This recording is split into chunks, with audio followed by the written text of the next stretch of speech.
So here's the example file ConstantExamples.java, which I've opened up here in JGrasp. And these are all examples of various constants in Java. Notice that this resembles the usual declaration and initialization of variables.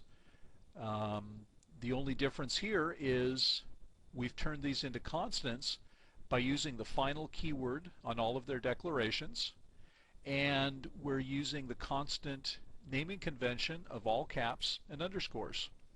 Other than that, it's nothing different than setting up variables that we've seen already. Notice that here we've got one constant defined for meters to inches, and if we want to define the reciprocal of that, inches to meters, we can simply calculate that in line, such as we're doing here.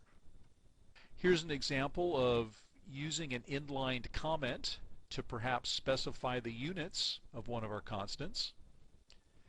And here, for example, maybe we've got a certain input prompt that we're going to be using over and over again.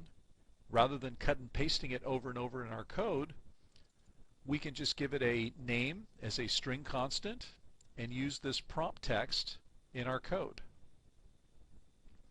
Now finally, this is a working piece of code. I'll go ahead and compile it, and you can see that it compiles okay. I just want to show you what happens if we try to change the value of a constant once we've set it up. For example, here in the cards in deck constant, suppose we're playing with a loaded deck, and let's try to redefine that. We'll say cards in deck equals, I don't know, 54.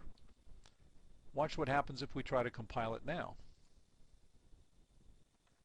Okay, and this error cannot assign a value to a final variable.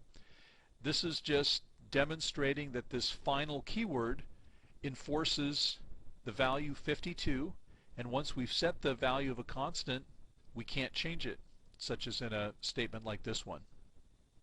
Okay, that's pretty much all there is to constants in Java, and that will end this discussion.